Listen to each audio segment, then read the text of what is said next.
Hi, அனைவருக்கும் வணக்கம். நீ நம்ம என்ன பார்க்க போகிறோம் அப்படின்னு பார்த்தீங்கன்னா ஸோ 10th வந்துட்டு தமிழ் அண்ட் கொஷின் ஆன்சர் தான் நம்ம பார்க்க போகிறோம். ஸோ இது ஆக்சுவலாக பார்த்தீங்கன்னா ஸோ டிஎன்பிஎஸ்சி டிஎன்யூஎஸ்ஆர்பியில் கேட்கக்கூடிய ஒரு இம்பார்ட்டன்ட் கொஷின்ஸை தான் நம்ம பார்க்க போகிறோம். ஸோ இந்த வீடியோவில் பார்த்தீங்கன்னா ஒரு 50 கொஷின்ஸை நம்ம பார்க்க போகிறோம். ஸோ இதை பார்த்தீங்கன்னா ஸோ ரிப்பீட்டடாக கேட்கக்கூடிய ஒரு கொஷின்ஸை தான் நம்ம பார்க்க போகிறோம். ஸோ ஃபஸ்ட் கொஷின் என்ன அப்படின்னு பார்த்தீங்கன்னா என் தமிழ்னா என்பதனை பிரித்து இவ்வாறு வரும். ஸோ ஃபஸ்ட் கொஸ்டினோட ஆன்சர் என்ன அப்படின்னு பார்த்தீங்கன்னா எம் கூட்டல் தமிழ் கூட்டல் நா. ஸோ செகண்ட் கொஸ்டின் ஐம்பெரும் காப்பியங்களுள் பொருந்தாததை தேர்ந்தெடுக்க. ஸோ செகண்ட் கொஸ்டின் ஆன்சர் என்ன அப்படின்னு பார்த்தீங்கன்னா யசோதர காவியம். ஸோ தேர்ட் கொஸ்டின் உள்ளத்தில் கனல் மூல செந்தாமரை தேனை குடித்து சிறகசைத்து பாடியது எது? ஸோ தேர்ட் கொஷினோட ஆன்சர் என்ன அப்படின்னு பார்த்தீங்கன்னா வண்டு. நாலாவது கொஷின் அன்னை மொழியே என்ற கவிதையில் இடம்பெறும் மூவேந்தருள் ஒருவர். ஸோ நாலாவது கொஷினோட ஆன்சர் என்ன அப்படின்னு பார்த்தீங்கன்னா பாண்டியன். ஐந்தாவது கொஷின் பொருந்தாததை கண்டறிக. ஸோ அஞ்சாவது கொஷினோட ஆன்சர் என்ன அப்படின்னு பார்த்தீங்கன்னா தென் தமிழ். ஆறாவது கொஷின் பொருந்தாததை கண்டறிக.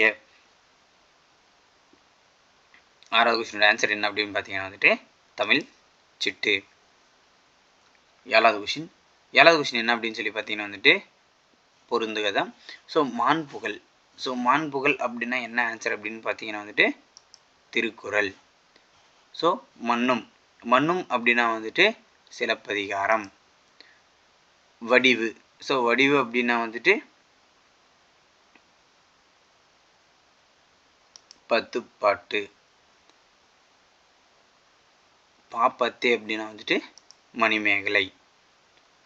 எட்டாவது கொஷின் அன்னை மொழியே கவிதை இடம்பெறும் நூல். ஸோ அன்னை மொழியே கவிதை இடம்பெறும் நூல் அப்படின்னா ஆன்சர் என்ன அப்படின்னு பார்த்தீங்கன்னா கனிச்சாறு. ஒன்பதாவது கொஷின் முன்னும் நினைவால் முடித்தால வாழ்த்துவோமே என்று பாடியவர். ஸோ 9வது கொஸ்டினுடைய ஆன்சர் என்ன அப்படின்னு பார்த்தீங்கன்னா பெருஞ்சித்திரனார். 10வது கொஸ்டின் என்ன அப்படின்னு பார்த்தீங்கன்னா முந்துற்றோம் யாண்டும் முழங்கத் தனித்தமிழே என்று பாடியவர் யார் அப்படின்னு சொல்லி கொஸ்டின் கேட்குறாங்க. ஸோ 10வது கொஸ்டினுடைய ஆன்சர் என்ன அப்படின்னு பார்த்தீங்கன்னா துரை மாணிக்கம். 11வது கொஸ்டின் நற்கணக்கே என்பதில் சூட்டப்படும் நூல்கள் எத்தனை? ஸோ 11வது கொஸ்டின் என்ன அப்படின்னு பார்த்தீங்கன்னா நற்கணக்கே என்பதில் சூட்டப்படும் நூல்கள் எத்தனை? ஸோ 11வது கொஸ்டினுடைய ஆன்சர் என்ன அப்படின்னு பார்த்தீங்கன்னா 18.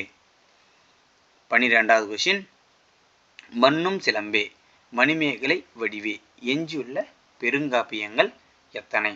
ஸோ 12வது கொஸ்டினுடைய ஆன்சர் என்ன அப்படின்னு பார்த்தீங்கன்னா 3.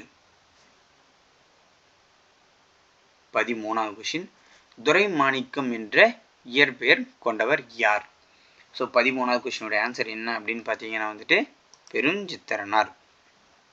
14வது கொஸ்டின் பெருஞ்சித்திரனார் பாடலில் பழமைக்கு பழமை என்று பொருள் தரும் சொல்.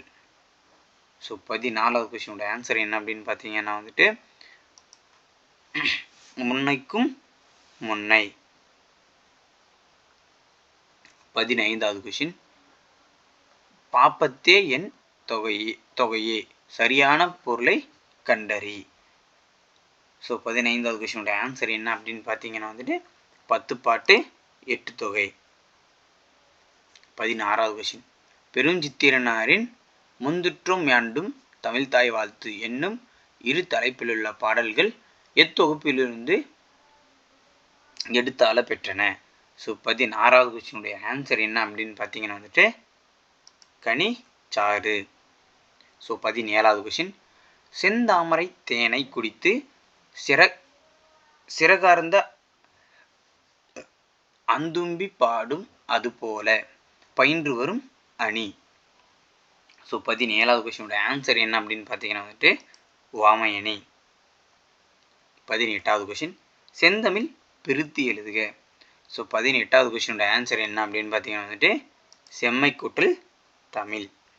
19வது கொஷின் செந்தமிழ் செந்தாமரை ஆகிய சொற்களில் இடம்பெறும் இலக்கண குறிப்பை சூட்டுக. ஸோ 19வது கொஷினோட ஆன்சர் என்ன அப்படின்னு பார்த்தீங்கன்னா வந்துட்டு பண்பு தொகை. 20வது கொஷின் உந்தி உணர்வெழுப்ப உள்ளக்கனல் மூல இவ்வடிகளில் காணும் நயம். ஸோ 20வது கொஷினோட ஆன்சர் என்ன அப்படின்னு பார்த்தீங்கன்னா வந்துட்டு மோனை. 21வது கொஷின் அன்னை மொழியே என்னும் தமிழ் தாய் வாழ்த்தின் ஆசிரியர். ஸோ நல்லா கொஷினை பாருங்க. அன்னை மொழியே என்னும் தமிழ் தாய் வாழ்த்தின் ஆசிரியர். ஸோ 21வது கொஷினோட ஆன்சர் என்ன அப்படின்னு பார்த்தீங்கன்னா வந்துட்டு பெருஞ்சித்திரனார். 22வது கொஷின் சாகும்போதும் தமிழ் படித்து சாக வேண்டும் என்றன் சாம்பலும் தமிழ் மணந்து வேக வேண்டும் என்று பாடியவர் யார்? ஸோ 22வது கொஷினோட ஆன்சர் என்ன அப்படின்னு பார்த்தீங்கன்னா வந்துட்டு சச்சிதானந்தன். 23வது கொஷின் பெருஞ்சித்திரனாரின் பணிகளில் தமிழுக்கு கருவூலமாய் அமைந்துள்ள நூல் எது?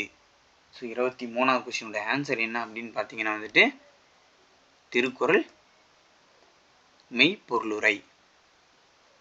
24வது கொஷின் தென்மொழி தமிழ் சீட்டு ஆகிய இதழ்களின் ஆசிரியர் யார்?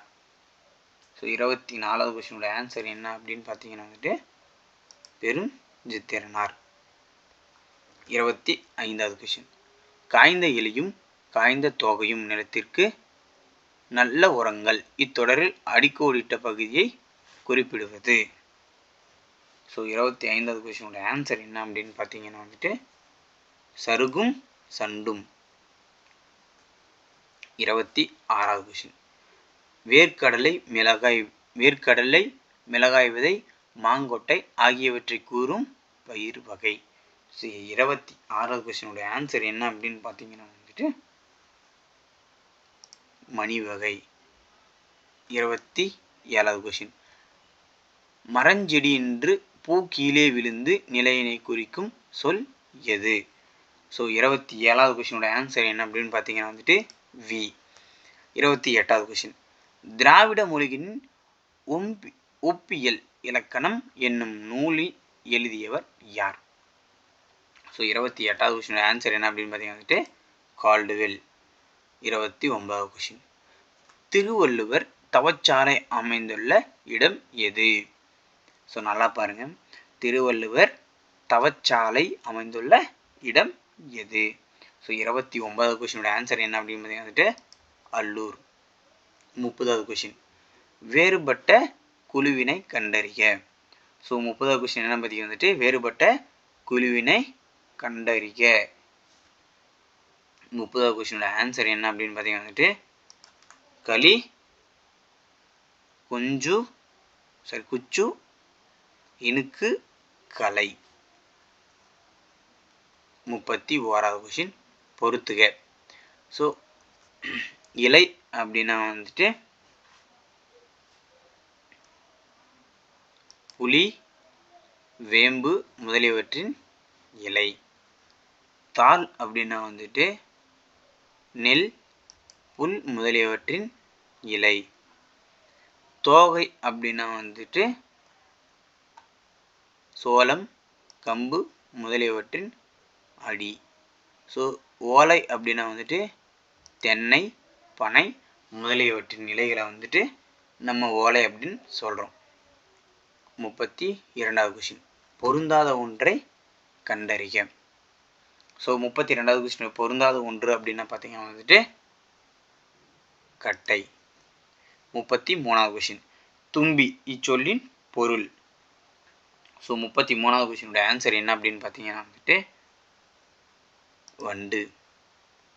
34வது கொஷின் தாவரங்களின் இலை வகைகளை குறிக்கும் சொற்கள் சரியானவற்றை தேர்ந்தெடு.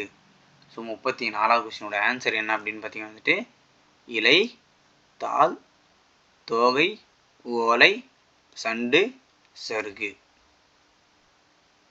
35வது கொஸ்டின். நாடும் மொழியும் நமதிரு கண்கள் என்று பாடியவர் யார்? இது வந்துட்டு அடிக்கடி கேட்கக்கூடிய ஒரு கொஷின். ஸோ இது ரொம்ப இம்பார்ட்டண்டான ஒரு கொஷின். இதை நல்லா பாருங்கள். நாடும் மொழியும் நமதிரு கண்கள் என்று பாடியவர் யார்? ஸோ 35வது கொஸ்டினுடைய ஆன்சர் என்ன பார்த்தீங்கன்னா வந்துட்டு பாரதியார். 36வது கொஸ்டின். சொல் ஆராய்ச்சியில் பாவனரும் வியந்த பெருமகனார் யார்? ஸோ 36வது கொஸ்டினுடைய ஆன்சர் என்ன அப்படின்னு பார்த்தீங்கன்னா வந்துட்டு இளங்குமரனார். 37வது கொஸ்டின். பாவனார் நூலகம் ஒன்றை உருவாக்கியவர் யார்? ஸோ 37வது கொஸ்டினுடைய ஆன்சர் என்ன அப்படின்னு பார்த்தீங்கன்னா வந்துட்டு இளங்குமரனார். 38வது கொஸ்டின். 38வது கொஸ்டின் என்ன அப்படின்னு பார்த்தீங்கன்னா வந்துட்டு தமிழ் வழி திருமணங்களை நடத்தி வருபவர் யார்? ஸோ ஆன்சர் வந்துட்டு இளங்குமரனார். 39வது கொஸ்டின். 30வது கொஸ்டின் என்ன பார்த்தீங்கன்னா வந்துட்டு விழிகளை இழக்க நேரிட்டால் கூட தாய் தமிழை இழந்துவிடக் கூடாது என்று எண்ணியவர் யார்? ஸோ 39வது கொஸ்டினுடைய ஆன்சர் என்ன பார்த்தீங்கன்னா இளங்குமரனார். 40வது கொஸ்டின். இளங்குமரனார் யார் போல் இமைகளை மூடியபடி எழுதும் ஆற்றலை கற்றுக்கொண்டார்? ஸோ 40வது கொஸ்டினுடைய ஆன்சர் என்ன அப்படின்னு பார்த்தீங்கன்னா வந்துட்டு திருவி கல்யாண சுந்தரனார். 41வது கொஸ்டின். 41வது கொஸ்டின் என்ன அப்படின்னு பற்றி வந்துட்டு இமைகளை மூடியபடி எழுதும் ஆற்றலை கற்றுக்கொண்டவர். ஸோ முன்ன வந்துட்டு யார் மாதிரி கற்றுக்கொண்டார் அப்படின்னு கேட்குறாங்க. இப்போ வந்துட்டு யார் கற்றுக்கொண்டாங்க அப்படின்னு சொல்லி கேட்குறாங்க. ஸோ 41வது கொஸ்டினுடைய ஆன்சர் என்ன அப்படின்னு பார்த்தீங்கன்னா வந்துட்டு இளங்குமரனார். 42வது கொஸ்டின். விழிகளை மூடியபடி எழுதும் ஆற்றல் வாய்ந்தவர்கள் டேஷ்.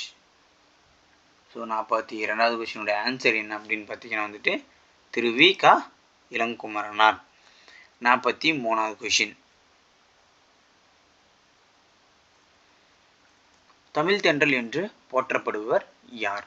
ஸோ 43வது கொஸ்டின் என்ன பார்த்தீங்கன்னா வந்துட்டு தமிழ் தென்றல் என்று போற்றப்படுபவர் யார்? 43வது கொஸ்டினுடைய ஆன்சர் என்ன அப்படின்னு பார்த்தீங்கன்னா வந்து திருவி க. 44வது கொஸ்டின். உலகிலேயே ஒரு மொழிக்காக உலக மாநாடு நடத்திய முதல் நாடு எது? மாநாட்டிற்குரிய அம்முதல் மொழியும் தமிழே என்று கூறியவர் யார்? ஸோ 44வது கொஸ்டினுடைய ஆன்சர் என்ன அப்படின்னு பார்த்தீங்கன்னா வந்துட்டு மலேசியா அப்பாத்துரையார்.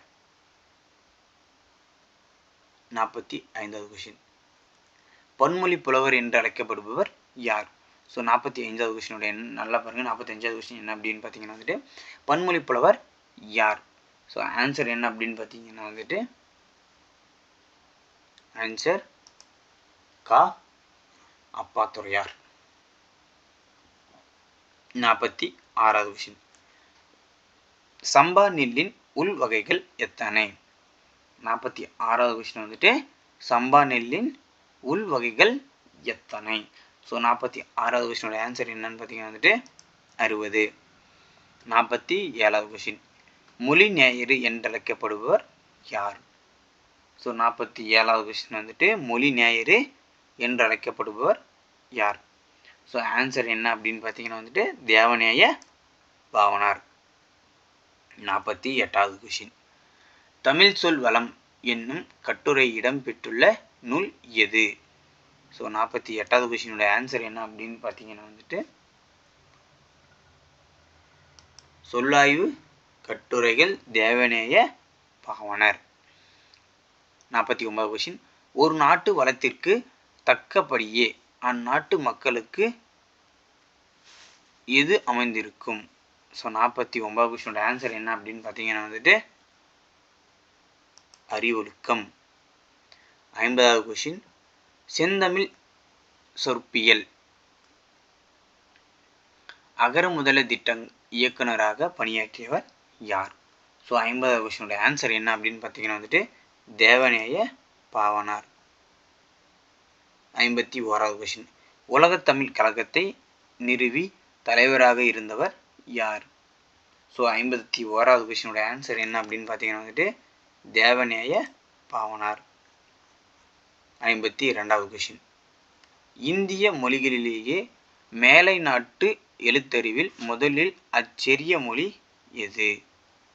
ஸோ 52வது கொஸ்டினோட ஆன்சர் என்ன அப்படின்னு பார்த்தீங்கன்னா வந்துட்டு தமிழ். 53வது கொஸ்டின் கார்டில்லா என்னும் போர்ச்சுகீசிய நூல் தமிழில் மொழிபெயர்த்தப்பட்டதை குறிப்பிடுவது எது? ஸோ 53வது கொஸ்டினோட ஆன்சர் என்ன அப்படின்னு பார்த்தீங்கன்னா வந்துட்டு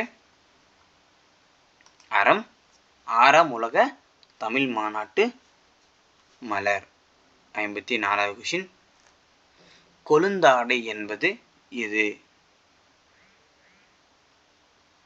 ஸோ 54வது கொஸ்டின் வந்துட்டு கொழுந்தாடை என்பது எது? ஸோ ஆன்சர் என்னன்னு பார்த்தீங்கன்னா வந்துட்டு கரும்பின் நுனிப்பகுதி. ஸோ தேங்க்யூ கைஸ், இதோட இந்த வீடியோ முடிஞ்சிச்சு. ஸோ நெக்ஸ்ட் வீடியோவில் பார்க்கலாம். ஸோ வீடியோ பிடிச்சவங்க லைக் பண்ணுங்கள், ஷேர் பண்ணுங்கள், சப்ஸ்கிரைப் பண்ணுங்கள். So thank you.